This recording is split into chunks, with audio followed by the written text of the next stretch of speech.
Paz, irmãos, bom dia. Estamos aqui para o 48º encontro com o Pai.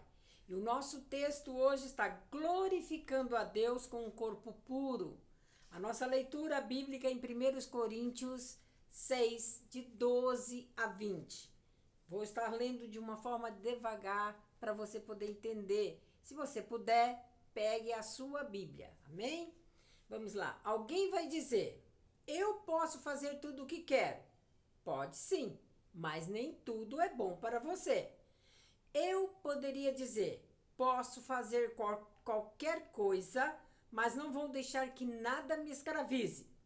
Outro vai dizer: o alimento existe para o estômago e o estômago para o alimento. Sim, mas Deus acabará com os dois.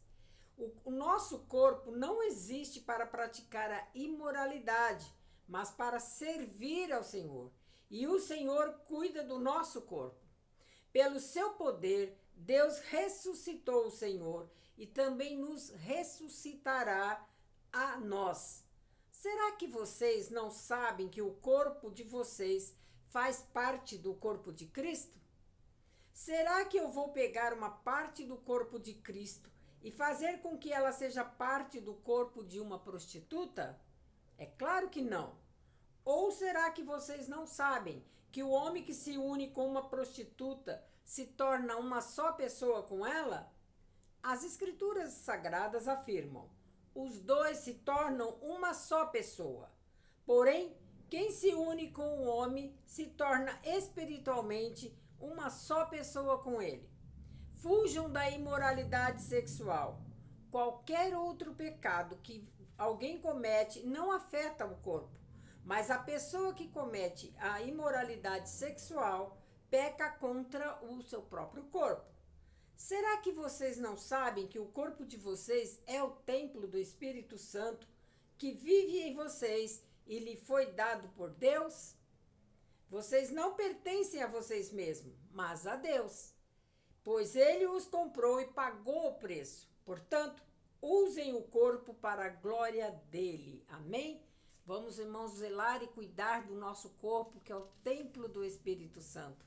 Deus é um Deus que não aceita sujeira, não aceita pecado. Portanto, para ele poder habitar em nosso coração, nós precisamos cuidar do nosso corpo, limpar o nosso corpo e evitar que ele seja contaminado com as coisas más deste mundo. Amém? E aqui, para a gente receber a mensagem, nos diz assim: quando oramos no Espírito, nossa mente fica sem efeito e nosso corpo pode ser submetido ao Espírito Santo. Um estilo de vida de adoração impede que desejos físicos legítimos saiam de controle e nos dominem. Em nossa conexão para cima com Deus, recebemos a autoridade interior para manter os relacionamentos apropriados para fora. Não permita que as suas devocionais venham a se tornar um mero programa ou apenas uma atividade religiosa.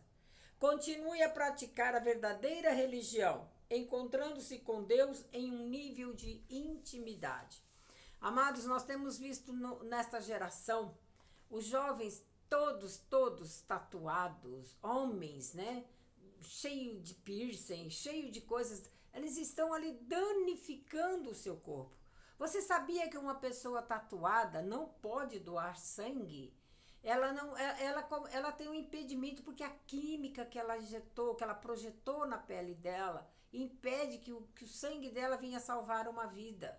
Irmãos, para que fazermos isso? Deus nos fez tão belos, tão bonitos. Para que nós vamos destruir o nosso corpo? Então, irmãos, cuide bem desse templo do Espírito Santo. Você não gosta de ter uma casa bonita, arrumadinha, limpinha? Assim também, Deus também gosta de habitar numa casa limpa, que é o seu corpo. Amém? Então, vamos procurar andar com a nossa casinha bem arrumada, bem cheirosinha e sem contaminação. Amém? Aqui, para a gente poder responder as perguntas, nós vamos estar em 1 Coríntios 6, de 12 a 20. Você está acompanhando em sua Bíblia e você deve responder. Primeira pergunta: quais dois desejos legítimos podem se tornar luxuriosos e saírem do controle? Isso você vai ter a resposta nos versículos 12 e 13. Segunda pergunta. Para quais finalidades o corpo humano foi criado? Nós temos aqui 4 itens. E esses itens que eu vou estar dizendo para você, que fala A, B, C, A, B, é ali o começo do versículo, ou o meio do versículo, ou o final do versículo. Então vamos lá. O primeiro você vai achar no versículo 13b. O segundo, no versículo 15a. No terceiro, no 19a. No quarto, no 20b. Então olha ali dentro do versículo, você vai achar essa resposta, tá bem? Terceira pergunta. Visto que o nosso corpo é templo de Deus, qual deve ser o nosso procedimento?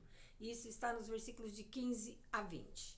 Irmãos, aqui também nós vamos fazer a aplicação do texto, para nós não sermos meramente ouvintes, mas para nós podermos colocar em prática. Primeiro, examine honestamente o templo de sua vida para ver se existe algo que é prejudicial em vez de proveitoso.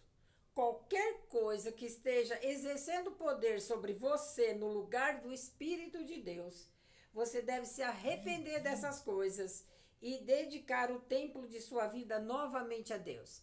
Ali em Salmo 139, 23 e 24, a palavra diz assim: Ó Deus, examina-me e conhece o meu coração, prova-me e conhece os meus pensamentos. Vê se há em mim algum pecado e guia-me pelo caminho eterno. Está bem completinho esse versículo, né? Releia ele até você entender e você vai ver que ele está falando de todas as áreas de nossa vida. Segundo, procure meios de como você pode glorificar a Deus em um corpo puro. Anote as coisas práticas que honrariam continuamente a Deus no templo do seu corpo. Faça essas coisas. Então nós temos que estar verificando o que é que vai agradar a Deus. O que é que eu preciso consertar? É isso que você tem que fazer diariamente, amém? Aqui para a gente compartilhar, que é aquele momento que eu falo para vocês fazerem de forma não moderada.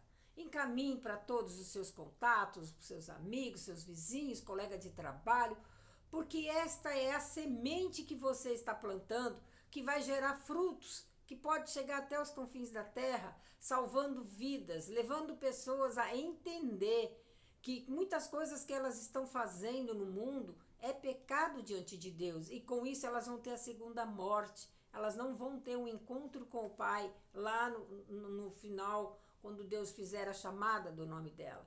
Irmãos, é importante que você seja um instrumento de Deus a compartilhar a palavra dele, amém? E aqui então nós falamos assim: se essa importante verdade desafiou você, não guarde isso só para você, mas compartilhe com alguém que precisa ouvir sobre a diferença entre um desejo legítimo sobre o controle do Espírito Santo e uma cobiça fora de controle. Ajude essa pessoa a ter vitória nessas áreas de sua vida. Aqui nós vamos agora para o ensino do dia. Por causa da influência da filosofia gnóstica, alguns gregos no tempo de Paulo consideravam que o espírito era bom, mas tendiam a pensar que o corpo era mau. Por isso, alguns coríntios usavam isso como justificação para participar em todos os tipos de práticas luxuriosas e carnais. Eles supunham que o corpo havia sido criado para o sexo desinibido e para a glutonaria e bebedeira desvairadas. É aquilo que muitos chamam de curtir a vida, aproveitar ao máximo. Tem gente se matando de tanto comer, tem gente se matando de tanto beber, e tem gente se matando de tanto fazer sexo de forma desordenada. Deus criou sim todas essas coisas para o nosso bem-estar, mas não de forma excessiva, de forma desonrosa, né? Em tudo há necessidade de fidelidade, de controle. Paulo precisou explicar aos crentes de Corinto que o corpo é o templo do Espírito Santo e que deve glorificar a Deus em todas as suas atividades. A imoralidade sexual, comer excessivamente e bebedeiras são pecados e entristecem muito ao Pai. Paulo continuou esclarecendo-lhes que seus corpos não mais pertenciam a eles, mas ao Espírito Santo, porque Jesus os comprou para Deus. A humanidade foi criada para adorar a Deus. Os corpos das pessoas deviam fazer parte na sua adoração a Deus. Se elas não adorassem a Deus com seus corpos, estariam envolvidas em adoração de ídolos. Quando as pessoas não adoram a Deus, elas podem adorar as imagens que vêm de sua própria imaginação. Essas imaginações assumem o controle, desejos mal são concebidos e nasce o pecado. Em Tiago 1, 14 e 15, a palavra diz assim: mas as pessoas são tentadas quando são atraídas e enganadas pelos seus próprios maus desejos. Então, esses desejos fazem com que o pecado nasça, e o pecado, quando já está maduro, produz a morte. Qual é a solução? Deve haver contínua adoração em nosso corpo como templo do Espírito Santo. Fuja de todos os tipos de pecado luxuriosos e até mesmo dos pensamentos que podem destruir o corpo. O que é pior, prejudicar o seu relacionamento com o Pai. Tome conscientemente a decisão de adorar constantemente a Deus. Pratique a religião pura e sem mácula. Irmãos, nós precisamos realmente ter uma vida de santidade. Precisamos realmente andar de forma que agrada o Pai. Quando nós amamos uma pessoa, quando nós verdadeiramente amamos uma pessoa, nós não fazemos nada que a entristeça. Nós fazemos de tudo para agradá-la. E é assim também para o Pai. Quando nós amamos a Deus, né, de forma totalmente dedicada, fiel, nós não vamos magoar o Senhor. Nós vamos procurar atender tudo aquilo que for necessário para que Ele esteja feliz com a gente. Amém? E nós aqui, para memorizarmos o versículo, é ainda Tiago 1:27, que a palavra diz assim: para Deus, o Pai, a religião pura e verdadeira é esta: ajudar os órfãos e as viúvas em suas aflições e não se manchar com as coisas más deste mundo. O mundo oferece muita coisa boa, irmãos, para aqueles que pensam que estão fazendo certo. E não estão porque não tem paz no coração, porque o pecado não deixa ter paz.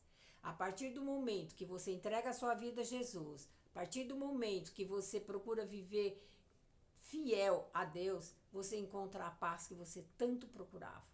Que você possa entender isso, que você também possa compartilhar isso. E amanhã nós estaremos aqui no último encontro com o Pai. Que esse estudo possa ter abençoado a tua vida, ter te ajudado em alguma área da tua vida.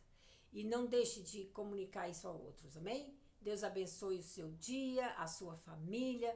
E espero estar com você novamente amanhã, em nome de Jesus e para a glória de Deus. Amém.